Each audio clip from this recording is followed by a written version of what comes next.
everybody, welcome back to my channel. My name is Zara and today I'm going to walk you through what I read in the month of November and then what I'm also planning to read in the month of December. I cannot believe that we are almost at the end of the year. Like I genuinely can't believe that 2025 is going to be upon us in 4 weeks. Like that's pretty insane. Like I feel like the last couple of months have just gone really quickly for me, and yeah, 2025 hopefully should be a good year for all of us. As for what I read in the month of November, I read a decent amount of books in the month of November, and I also had a really strong reading month.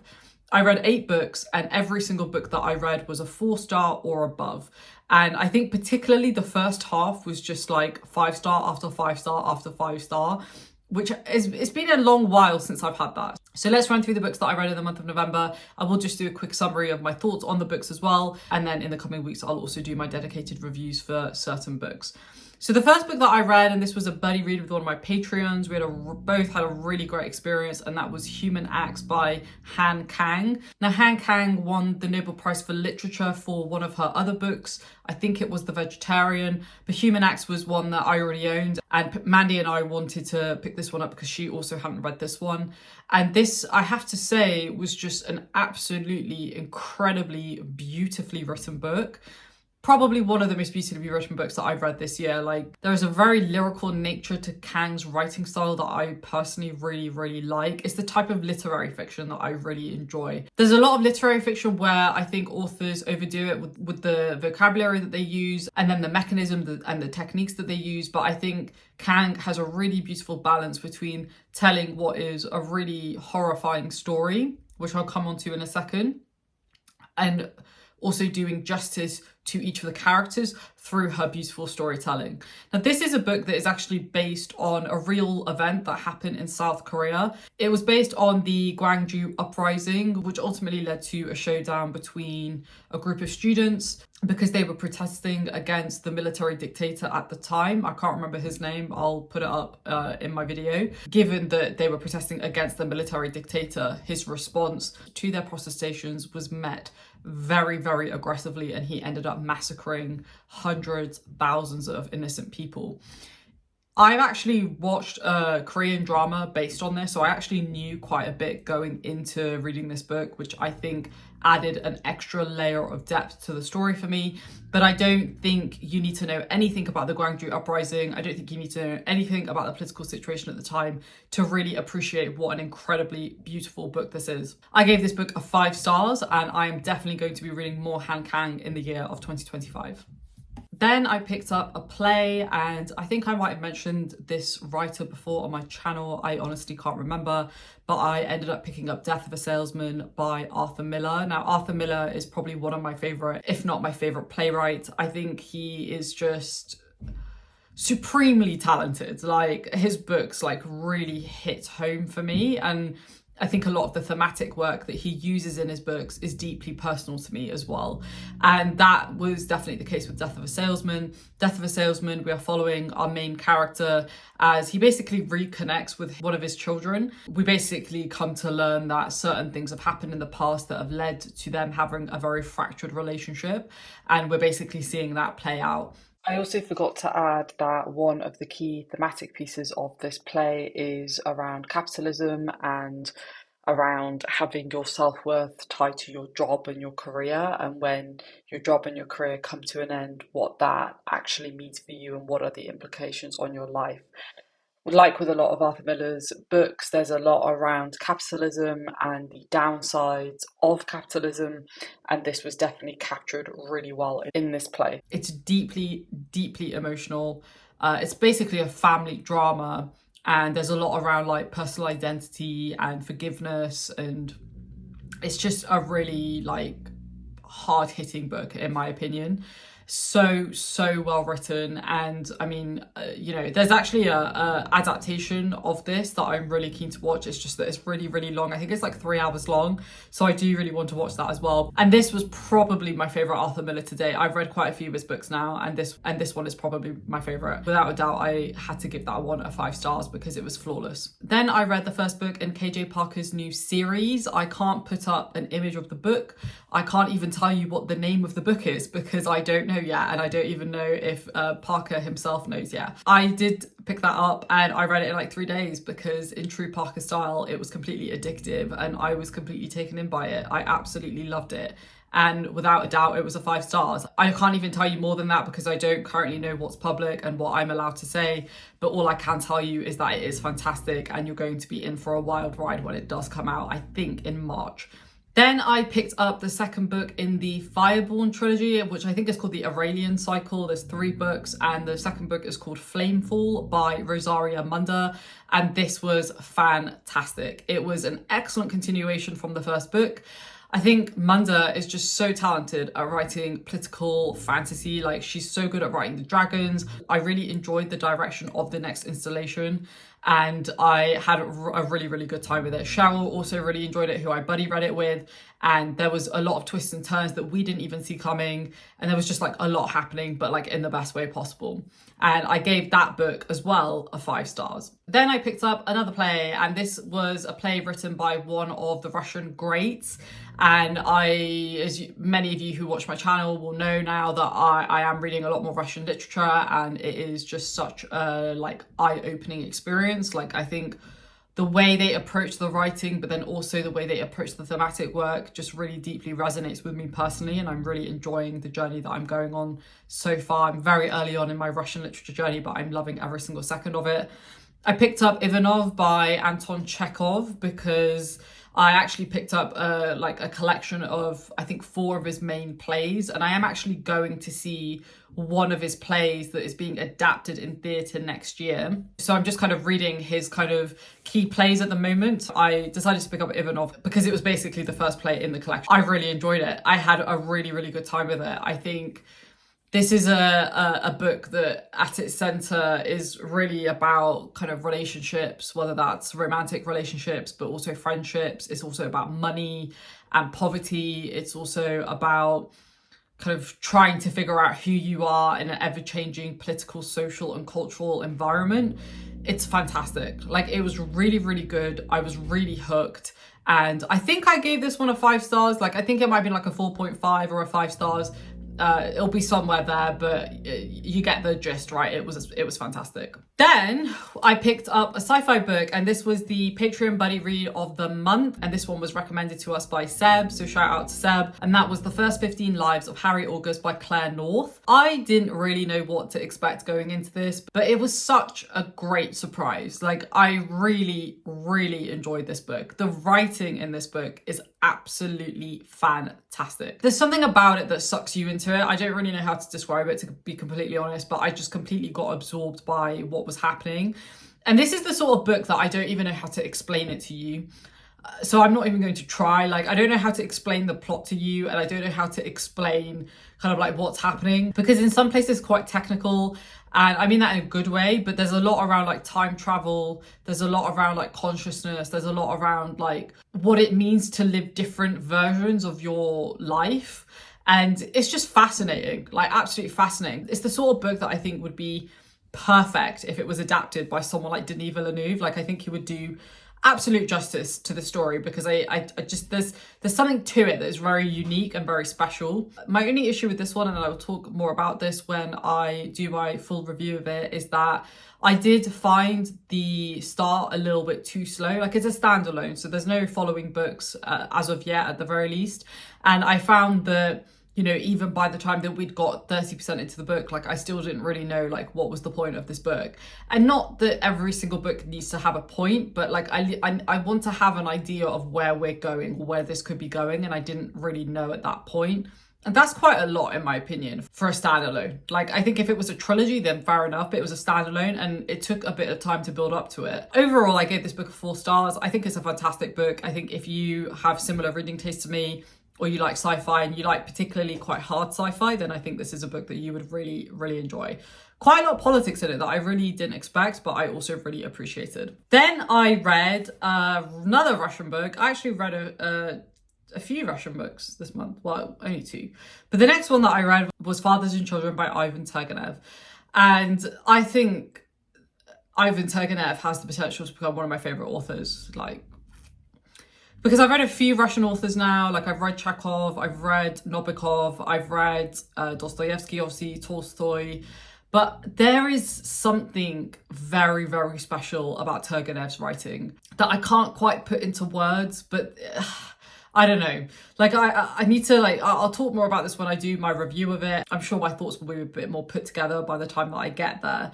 But there is just something really, really special about Turgenev's writing. I also think this book, if you're interested in the Russian authors, is actually a really good starting point because I found this book to be very, very readable. And this book is essentially a young man. He's going back home to his father who owns a farm. And it's about him is kind of going into adult life. But at the same time, there's also a lot of philosophical discussions. Like he brings back his friend with him and his friend is like a proponent of nihilism. So there are a lot of discussions around nihilism and liberalism in this book that I just was not expecting and I just absolutely loved. Like I just think it was phenomenally written. Like everything about it was perfect, and unless you couldn't tell, it of course it's a 5 stars. Like I would even go as far to say that this is one of my favorite books that I've read this entire year, because there's just something very calming about this book. It's a very quiet book, like not a lot happens, but it's about so many different things, you know, whether it's like philosophical concepts like nihilism or liberalism, or whether it's stuff like family and relationships and marriage and nature. Like there's just so much packed into it and it's just so wonderful. So wonderful. But like I said, watch this space. I will do a full review. It was a 5 stars. It was absolutely fantastic. Like just so good. So good. Then we've got 2 books left. The next book that I read was Giovanni's Room by James Baldwin. And this was also another really beautifully written book. Now, I've read a few of James Baldwin's essays and I just think he is just got such a wonderful way with words. And this is more of his like non-fiction stuff where he talks a lot about like race and class. I just think the way he views the world is quite interesting. And I think there's definitely a lot of overlap between what he believed and my own worldview now. And I feel like when I read his stuff, like I really get something from it. Like it challenges me to think about things in a different way. And I really, really appreciate that. This is one of his fiction books. And I think he won a bunch of awards for this book, but feel free to correct me if I'm wrong. And this is a book about a young man who is trying to come to terms with his sexuality. And it's just so beautifully written. Like it's a very, very lyrical book. I think this month was the book of like lyrical books that were beautifully written, like genuinely, because I'm definitely repeating words now, but it was very sumptuous, and there is a very philosophical nature to Baldwin's writing style that I really enjoy, I really appreciate. And even though it's a very heartbreaking book, which I was aware of going into it, thankfully, you know, it's also very poignant. And I think there's some really beautiful things to take from it as well. So I gave that one a 4 stars. And I'll go more into my review about why I didn't give it a full 5 stars. And I do want to continue reading more of James Baldwin's fiction and non-fiction. And then that brings me on to the last book of the month. I read so many books this month. Like I read 9 books this month. I said 8 at the start, but I actually read 9. Some were shorter. Naturally, like the plays were quite short. You could read them in a couple of hours, but normally I break them up. But I mean, it was a very good reading month. But anyway, the last book that I read was Fury Song, which is the final book in the Aurelian cycle by Rosaria Munda.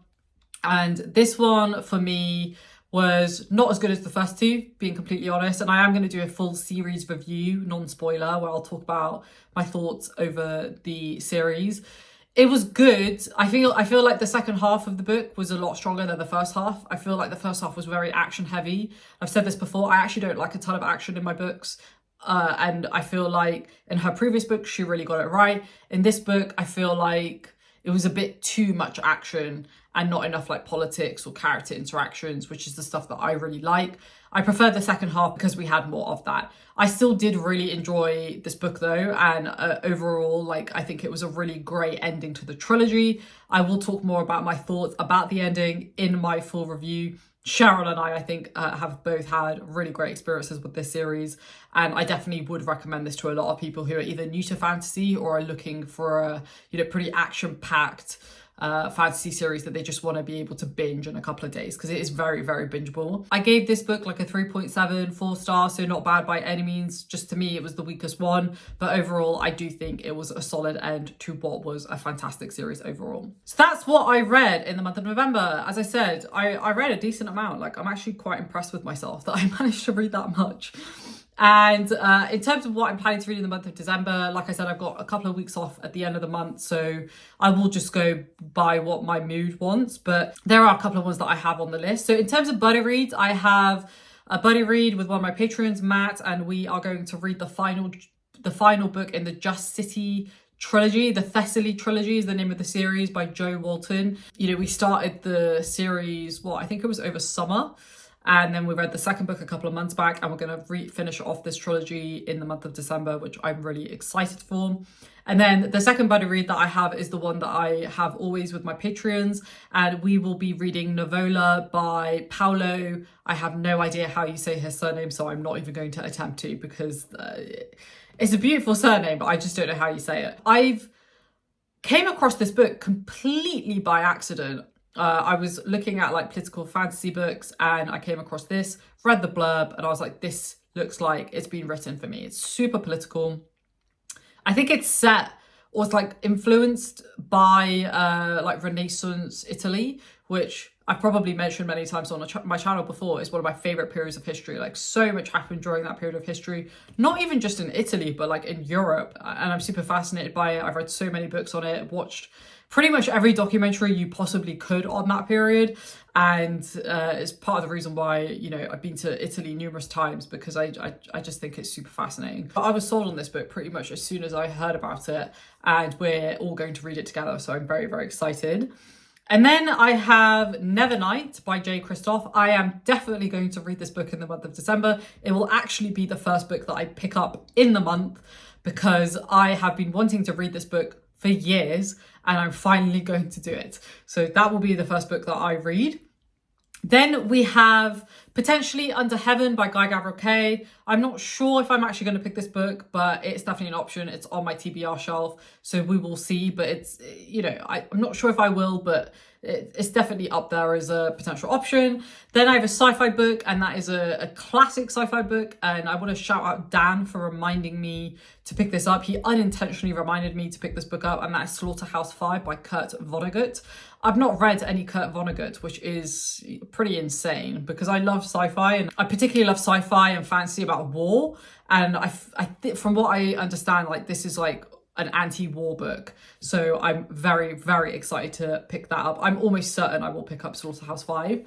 Then we've got one or two other books on the list. We've got Nine Fox Gambit by Yoon Ha Lee. This, I believe, is a standalone written by a Korean author, and I think it's like military sci-fi. My patrons and I talked about it a few months back, and I thought, you know what, I actually really want to read that book, because I have had it for a while. To be honest with you, I actually just forgot. So I'm gonna see if I can try and pick that up in this month.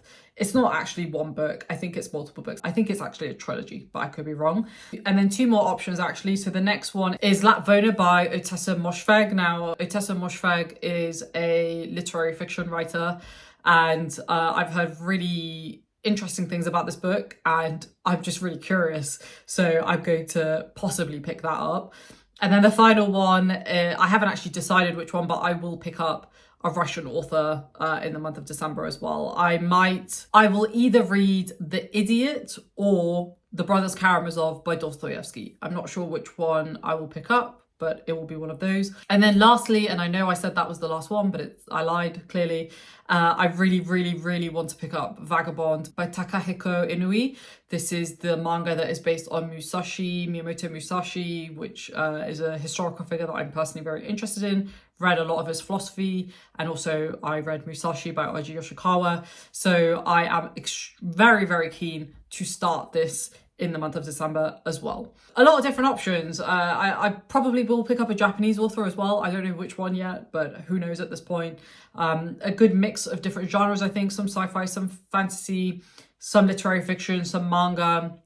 So So yeah, should be fun, I think. This video is longer than I thought it would be, but there we go. I think it's because I've read a decent amount of books in the month of November. Let me know down below what you read in the month of November. Let me know if there were any particular hits or misses, and then also what you're planning to read before the end of the year. Are there any particular series that you want to finish? Are there any particular books that you really want to read before the end of the year?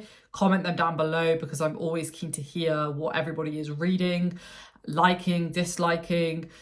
I will be doing, all my year reflections probably in January, so keep an eye out for that. There will be a video coming out at some point in December of like series and books that I really want to read in the year of 2025. I always do like a speculative TBR for 2025 of certain series and books that I really want to read, so watch out for that as well in the coming weeks. And then in January, we'll be doing our review of the year, which I always really enjoy, and I'll be doing my book awards video again, which I also really enjoyed. So anyway, that's it. A couple of updates from me. Always great speaking to you folks. See you down below in the comments, and thanks for watching. If you like this video, please do give it a thumbs up, and I will see you very, very soon. Take care and stay safe. Bye.